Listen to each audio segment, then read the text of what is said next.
выходим из Припяти по дню, чтобы вы понимали. Мы вот на остановке, вот видите, это остановка прямо перед Стеллой. Я не мог снимать до нее, блин, потому что, ну, мы так пробирались, это была реально целая спецоперация просто. Понимаете, тут как бы, ну как, это не день, я говорю по дню, просто по светлому, в смысле, сейчас могу выгнуть 21:08. 21:08, это 2:108.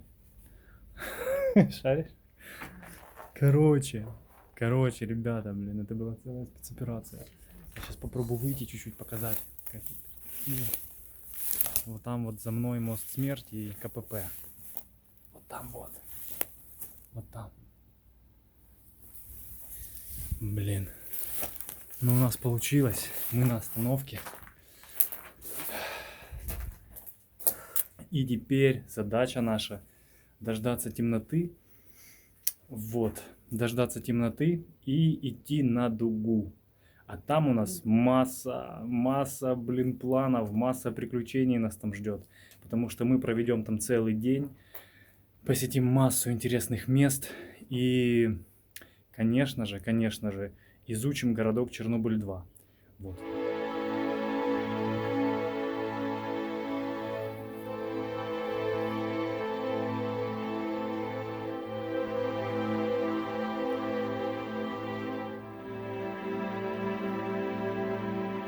Эй, мы делим булочку. Мы делим ее. Ты что? Это даже не обсуждается, блин. У нас произошло деление булочки, братцы. Эта булочка была добыта нами. Я даже не хочу говорить как. Короче, мы кинули вещи вот сюда за остановку. Вот, потому что услышали шум там каких-то двигателей. И решили не искушать судьбу. Вот опять этот шум. Может что-то приехать. Если что, мы просто сюда спрячемся. После пожара, конечно, все тут, ну, начало уже частично восстанавливаться. Вот, но все равно вот попадаются такие деревья одинокие, черные. И вообще все выглядит немного... Ну, короче, видно, что был пожар когда-то. Вот, ну, недавно, типа. Видно все-таки. Белоснежный комар. Офигеть! Вы видели такое когда-нибудь? Посмотрите. Ну как, так я первый раз вообще вижу такое насекомое. Да, это не комар.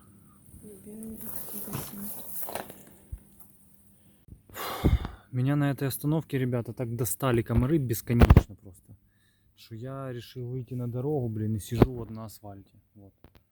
Просто, ну, там невозможно находиться. Хотя они и сюда прилетают. А ну, Лена хочет стопом ехать. А ну, Лена. Давай, стоп. Довезите до Чернобыля 2. Да, у нас автостоп. Автостоп возле Припяти, возле моста смерти. Вон там вот. Видите, где подъем такой, как бы, под горочку, вот. Там уже мост смерти, так называемый. Боже, они и сюда все поприлетали. Это мрак, ребята. От них не спрятаться, не скрыться. Слушай, я думаю, мы можем уже идти, на самом деле. Уже вот темнеет. Уже темнеет, в принципе, нормально. Можно идти. Потому что, ну, это жесть. Это невозможная история. Фу. Капец. Ужас. Все. Мы будем выходить. Я буду... Ну, понимаете, какая... Просто начинается атака. Атака! Братцы. Братцы, вы оцените, какой гигантский паук. Вы посмотрите, я сейчас попробую подсветить. Надеюсь, он не сбежит. Мама дорогая. Вообще, ну это просто какой-то тарантул. Вообще, он гигантский, конечно.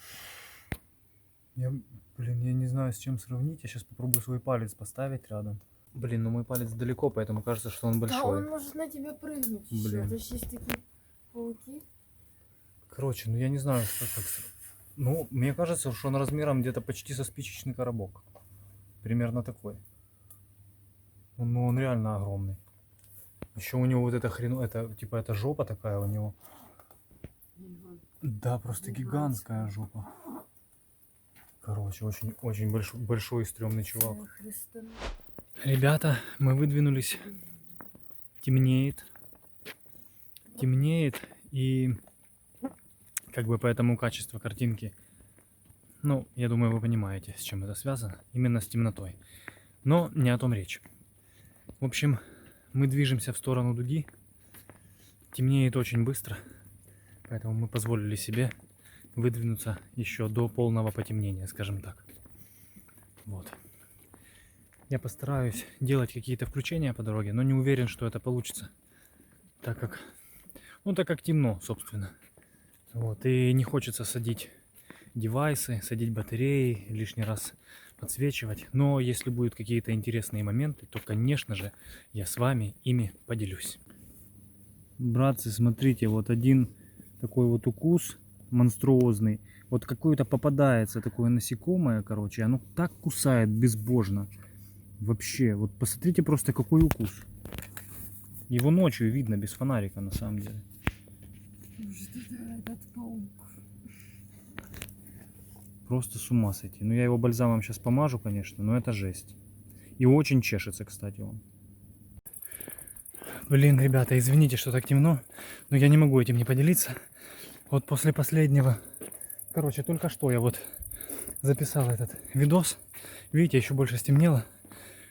И тут же вот я выключаю камеру, прохожу метров 10, и Лена сзади меня идет и кричит: падай, что-то едет.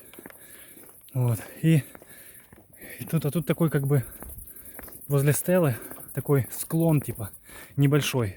И, ну, и железная дорога, типа насыпь такая. Вот, в сторону этой железной дороги тут такой небольшой склон. Я с него качусь, блин, что-то еще подворачиваю ногу немного, падаю, лечу кубарем вообще, роняю в воду, блин. И там какие-то заросли, кусты, деревья такие небольшие. В общем, мы за них просто в траву высокую закопались, как могли. Машина проехала, и там, ну, на ней написано было какая-то доставка чего-то там. Ну, я думаю, это просто старый бусик, конечно, это не доставка. Вот. Ну, бывает всякое, но я не думаю, что это доставка. Я думаю, просто какой-то купили старый бусик. Но поехал он не в сторону Чернобыля, а вот сюда как бы, по улице Кирова, получается. Вот туда, за мою спину. Вот тут такая виднеется тоже стела своего рода. Вторая, ну, с огнем. Я сейчас подойдем ближе, я покажу. Вот, короче, она поехала по этой улице, по этой дороге. В общем, цирк на дроте, я не знаю. И мы понимаем с Леной, что этот чувак, он ехал с фарами, и он 100%, ну вот, 99% он нас увидел. И наверняка позвонил ментам сейчас и говорит: о, тут видел 2 сталкеров, нырнули в кусты. И вот мы идем и думаем, менты будут ехать за нами или нет.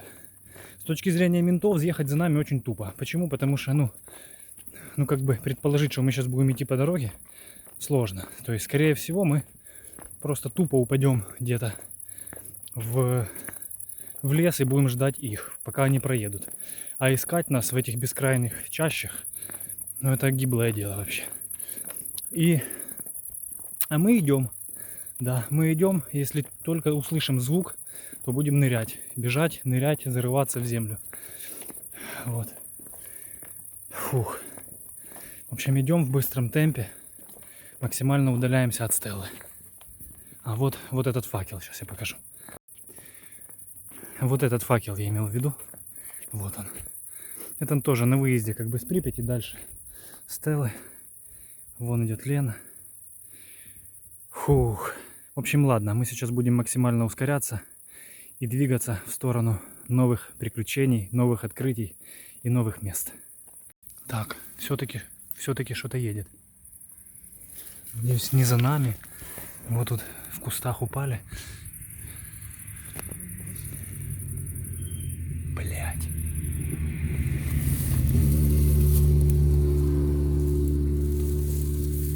Фух. Друзья, доброе утро. Мы уже возле дуги. И сейчас действительно утро, сейчас не рассвет. Мы легли поспать. Сейчас без 20:10. Вот. И как бы мы легли поспать по 2 причинам. мы на рассвете не полезли на дугу. Во-первых, мы устали довольно сильно.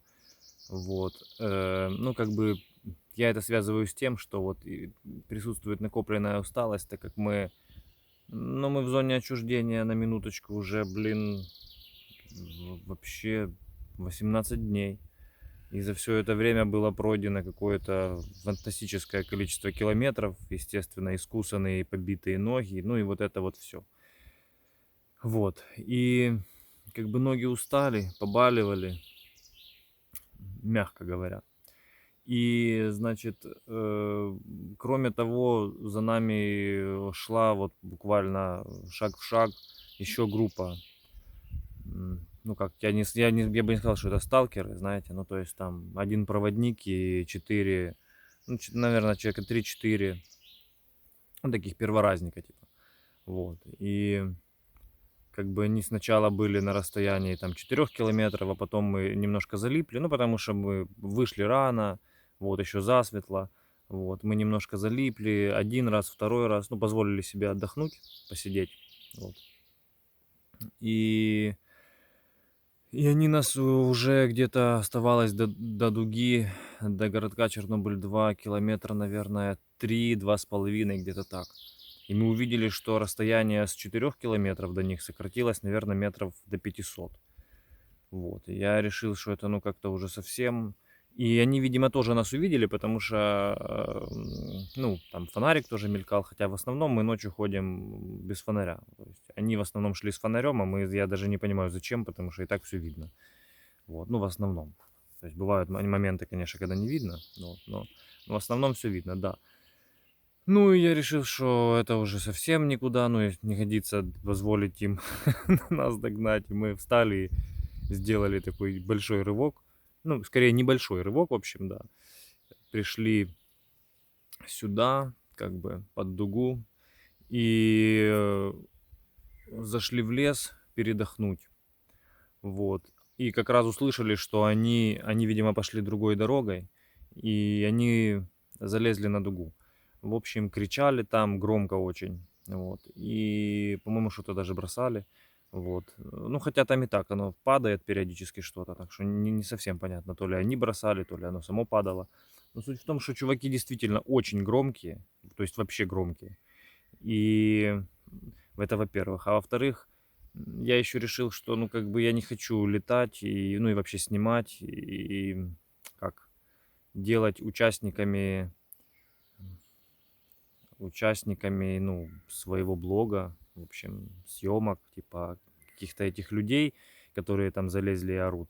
Ну, то есть, ну, короче. В общем, мы легли поспать, сейчас проснулись, и сюда уже едут, ну, потихоньку. Один вот приехал автобус с туристами только что. И мы сейчас, наверное, пойдем полазим по различным сооружениям вокруг самой дуги. Вот, потому что лезть на нее, собственно, было бы, наверное, ошибкой, так как нас будет, там сейчас люди, и нас будет видно со всех сторон, вот. Но люди со стороны базы Вохр, вот там только что сигналил этот автобус, и, ну, это как бы на въезде в городок Чернобыль-2, вот, чтобы вам было понятней, там есть, ну, как, типа опорная точка, где эти вохровцы, они там присутствуют. И, значит, да, мы сейчас пойдем полазим с другой стороны, получается, по различным сооружениям, изучим их, а потом уже я очень хочу на закате и полетать над дугой, и полазить на ней. Вот. Пока что у нас какие-то элементарные утренние гигиенические процедуры.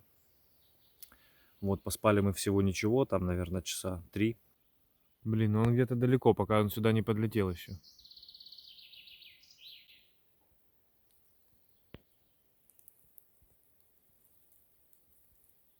Короче, только что над нами летал дрон. Ну, не то чтобы прямо именно над нами, то есть, ну, я имею в виду целенаправленно. Он как бы летал вообще. И DJI Mavic, не Mavic даже, это не Mavic, это был DJI Phantom. Не знаю, третий, четвертый, ну, с такого расстояния в небе ты как бы не разберешь, но Phantom такой. И вопрос в том, что непонятно, был это дрон туристический, потому что недавно приехал автобус с туристами, либо это был дрон вогровцев, что теоретически как бы возможно. То есть, что им купили какой-то, ну там, дрон, такой как бы прошлого поколения, не очень крутой, но просто для того, чтобы они могли летать тут, ну и осматривать там, ну, дугу, все эти как бы окрестности. Потому что обойти все ногами довольно трудно, а их там, я думаю, человека 2 всего сидит. Вот. Не будут же 20 человек штат держать, ну, братцы. Мы же с вами понимаем. Штат не расширяют, штат могут только урезать разве что. То есть посадить 20 человек в Припяти не сажают столько, понимаете, людей на охрану. Там несчастных пара человек сидит, блин, а здесь так тем более.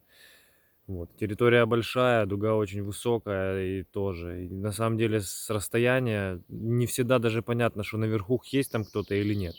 Ну, вот реально так. Потому что она действительно, это массивное сооружение, и там можно спрятаться легко. Поэтому лазить на нее, проверять не вариант. Поэтому они как бы могут летать. И вот, ну, он пролетел конкретно над нами. Он не зависал, он сделал один пролет над нами. Но мы сидим в лесу.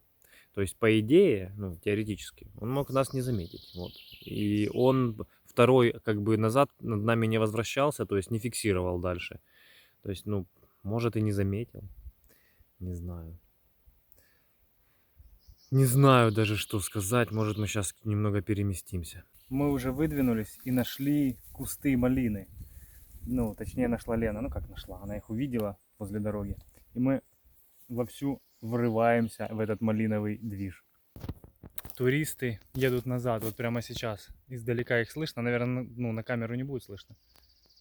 Короче, они едут назад, а это значит, что станет немножко поспокойнее, братцы. Потому что, ну, туристы уехали, как бы, вохровцы немножко попустятся. Значит, можно будет пойти полазить.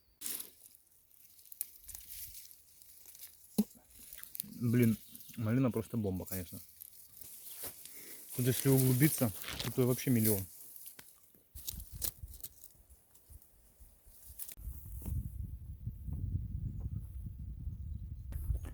Вышли мы на дорогу, а там дальше звуки какой-то техники работающей.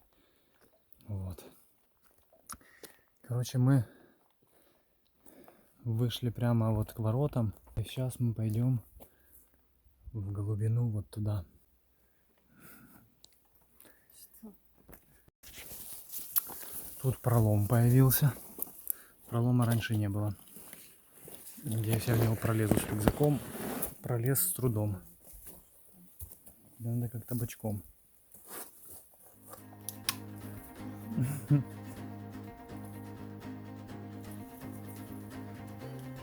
Бочком. Иди на пролом. Она легко, все нормально. Кататься.